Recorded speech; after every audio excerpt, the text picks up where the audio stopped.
ये बात है साल 2003 की, जब दुबई की शेख ने समुंदर में द वर्ल्ड प्रोजेक्ट की कंस्ट्रक्शन स्टार्ट की। समुंदर में 3 से आइलैंड्स बनाने का ये प्रोजेक्ट अर्थ शेप की तरह देखने के लिए बनाया जा रहा था, जिसमें लग्जरी विलाज, होटल्स और बीच रिसोर्ट के साथ साथ वो सब कुछ बनाया जाना था जिसका अंदाजा लगाना भी काफी मुश्किल है। यहाँ तक कि इस प्रोजेक्ट की जब एडवर्टाइजमेंट हो रही थी तो उसमें द वर्ल्ड को द लैंड ऑफ पैराडाइज यानी जन्नत की जमीन का नाम भी दिया गया था। लेकिन ये प्रोजेक्ट कंप्लीट होने के बाद भी आज तक ये आइलैंड समुद्र में वीरान क्यों पड़े हैं। दुनिया के महंगी चर्चित सेलिब्रिटीज से इंडोर्समेंट करवाने के बाद भी दुबई के शेख का ख्वाब अधूरा क्यों रह गया। यहाँ आखिर हुआ क्या था। रुकेश शाह के वीडियो में आप सबको एक बार फिर से स्वागत है। यह बात तो हम सबको मालूम है कि दुबई की रूलर शेख मोहम्मद बिन रशीद अल मखतूम ने दुबई में वो सब कुछ कर दिखाया है जिसकी मिसाल पूरी दुनिया में नहीं मिलती। आज से 30 साल पहले दुबई में सिर्फ एक बिल्डिंग हुआ करती थी जिसको आज दुबई की वर्ल्ड ट्रेड सेंटर कहा जाता है। लेकिन उसके बाद यहाँ back to back construction project ने दुबई की वो किस्मत बदली कि दुबई पहले वो शहर जो 100% अपने ऑयल पे डिपेंडेंट था वो अब सिर्फ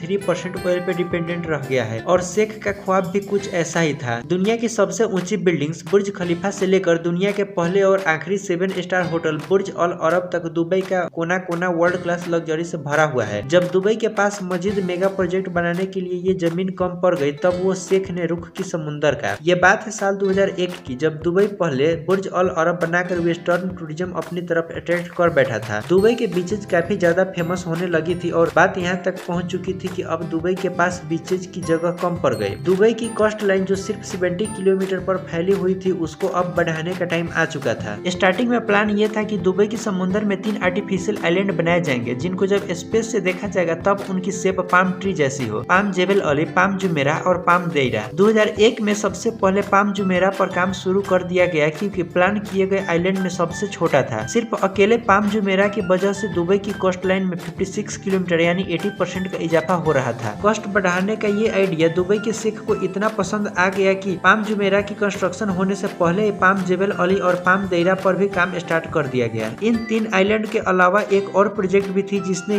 किसी मैग्नेट की तरह पूरे दुनिया की अटेंशन अपनी तरफ खींच ली। यह प्रोजेक्ट द वर्ल्ड के नाम से लॉन्च किया गया जिसमें टोटल 300 छोटे छोटे आइलैंड मौजूद थे। द वर्ल्ड की डिजाइन अर्थ के मैप के हिसाब से रखा गया था जिसमें हर कंट्री के नाम से एक अलग अलग आइलैंड बनाए गए थे। 2003 में द वर्ल्ड की कंस्ट्रक्शन के काम स्टार्ट कर दिया गया जो दुबई के साहिल से 3.5 किलोमीटर दूर समुद्र के ताबड़तोड़ लहरों को रोक कर बनाया जा रहा था। द वर्ल्ड आइलैंड असल में दुनिया की इलाइट क्लास के लिए एक प्लेग्राउंड होने वाला था। इंटरनेशनल एक्टर्स, रॉयल क्लास और बिजनेस टाइकून ने खूब जमकर इस प्रोजेक्ट में हिस्सा लिया। कुछ ने अपने पर्सनल यूज के लिए यहाँ आइलैंड खरीदे तो कुछ ने इसकी एडवर्टाइजमेंट करके अपना पार्ट प्ले किया। यहाँ पर छोटे से छोटे आइलैंड की कीमत $15 मिलियन यानी 1 से 12 करोड़ रखी गई और बड़े आइलैंड इनको क्या ही कहना। एक आइलैंड $50 मिलियन यानी 3 से 75 करोड़ रुपए में सेल किया गया। जिस तरह दुबई को पास्ट प्रोजेक्ट में भरपूर कामयाबी मिली थी इसी तरह द वर्ल्ड में भी मिली। कंस्ट्रक्शन कंप्लीट होने से पहले ही 2008 में 60% से भी ज्यादा आइलैंड सेल आउट हो चुके थे। लेकिन सवाल ये है कि समुद्र में रेत से बने इन आइलैंड की इतनी ज्यादा कीमत क्यों रखी गई। पहली बात तो ये है कि ये इतना आसान काम नहीं है। छांटे मारते हुए समुद्र में एक छोटा सा आइलैंड भी बनाना बहुत मुश्किल काम होता है। यहाँ तो फिर दुबई ने 3 से आइलैंड बनाए थे। सिर्फ एक आइलैंड को बनाने में इतना ज्यादा रेत इस्तेमाल हुई थी कि उसमें एक पूरा क्रिकेट स्टेडियम टॉप से लेकर बॉटम तक भरा जा सकता है। अगर पत्थरों की बात की जाए तो द वर्ल्ड आइलैंड में इस्तेमाल होने वाले पत्थरों का वजन 5.5 लाख ट्रेन इंजन के वजन के बराबर बनता है। 9 किलोमीटर लंबा और 6 किलोमीटर चौड़ा यह प्रोजेक्ट बनाने में दुबई गवर्नमेंट को $14 अरब खर्च करने पड़े। इस रकम से दुबई 9 बुर्ज खलीफा या फिर 14 बुर्ज अल अरब जैसे 7 स्टार लग्जरी होटल बनवा सकता था। लेकिन शेख को न सिर्फ दुबई की जमीन बल्कि यहाँ के समुद्र से भी इनकम जनरेट करनी थी और यही वजह थी कि शेख समुद्र में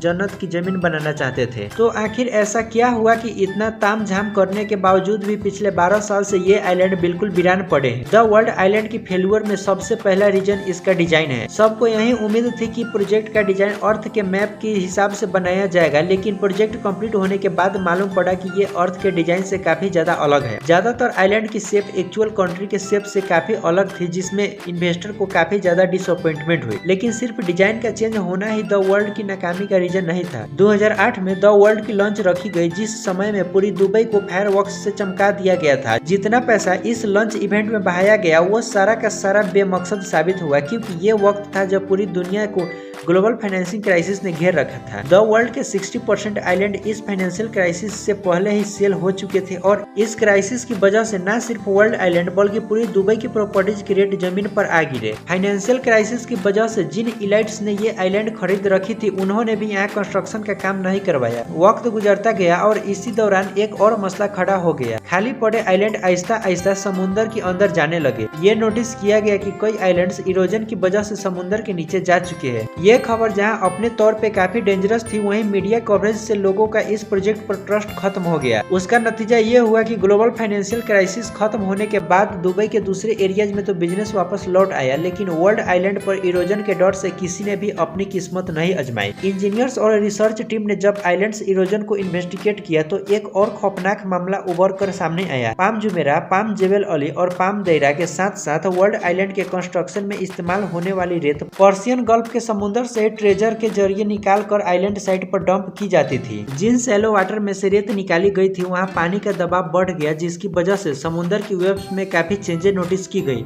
वेव्स में चेंजेस की वजह से न सिर्फ आर्टिफिशियल आइलैंड बल्कि पूरे दुबई की कोस्टलाइन में इरोजन देखी गई। ये सैटेलाइट फोटो 2002 की है, जब सिर्फ पाम जुमेरा बनाया गया था। इस फोटोज में दुबई की कोस्टलाइन को गौर से देखो, जो कि ऑलमोस्ट लाइन पे नजर आ रहे हैं। अब गौर करो इस फोटोज पर जो 2008 की है, जब बाकी तमाम आइलैंड भी बनाए जा चुके थे। इसमें साफ साफ देखा जा सकता है कि दुबई की अपनी कोस्टलाइन जगह जगह से इरोड हो रही है और इसको रोकने के लिए कई जगह पर आर्टिफिशियल वाल भी खड़ी की गई है। आर्टिफिशियल आइलैंड बनाने, दुबई की कोस्टलाइन को डबल ट्रिपल करने और नेचर से खेलने का काम अब दुबई पर उल्टा वार करने पर तुला है। इस मामले ने इन्वेस्टर्स, बिजनेस टाइकून और सेलिब्रिटीज के ट्रस्ट लेवल को इतनी ठेस पहुंचाई कि दुबई गवर्नमेंट ने तमाम आइलैंड प्रोजेक्ट पर फौरन काम रुकवा दिया। बात यहाँ तक पहुँच गई कि दुबई को पाम जेबल अली के इन्वेस्टर्स को रिफंड करना पड़ा और पाम देरा के प्रोजेक्ट को आधे में ही छोड़ना पड़ा। बेशक प्राइवेट आइलैंड का अपना ही रुतबा होता है, लेकिन जो लग्जरी वर्ल्ड आइलैंड में इंजॉय की जा सकती वो पाम जुमेरा पर ऑलरेडी लोग कर रहे हैं। आखिरकार ये दुबई का पहले आर्टिफिशियल आइलैंड प्रोजेक्ट है जो भरपूर कामयाब हुआ। कई famous celebrities already palm Jumeirah पे प्रॉपर्टीज ऑन करती है, जिनमें famous football player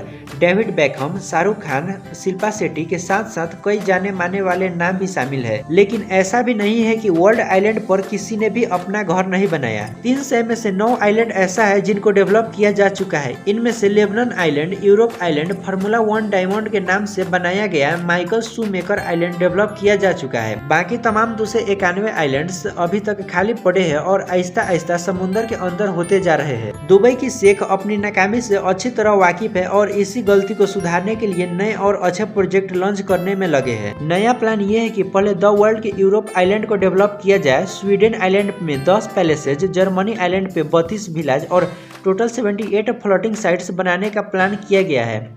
in floating sites में टूरिस्ट समुद्र के एक यूनिक एक्सपीरियंस को एंजॉय कर सकेंगे। न सिर्फ समुद्र के ऊपर बल्कि टूरिस्ट अपने अंडर वाटर बेडरूम से मैरीन लाइफ के व्यू भी एंजॉय कर सकेंगे। एक बात तो क्लियर है कि दुबई इन छोटे मोटे फेल्योर देख घबराने वाला नहीं है। इसकी जीती जागती मिसाल Jumeirah Bay Island, Museum of the Future और दुबई एक्सपो 2020 के रंगों में देखी जा सकती है। साथ ही साथ दुबई के फ्यूचर प्रोजेक्ट्स में दुनिया के पहले डायनामिक्स टावर भी मौजूद है, जिसके रोटेटिंग फ्लोर्स की वजह से अंदर बैठे लोग दुबई का 360 डिग्री व्यू एंजॉय कर सकेंगे। उम्मीद है रुकेश शाह की ये वीडियो भी आप सबको बहुत पसंद आया होगा। पसंद आया तो प्लीज लाइक, शेयर और सब्सक्राइब जरूर कीजिए। मिलते हैं अगले ऐसे ही शानदार वीडियो में, तब तक के लिए बाय।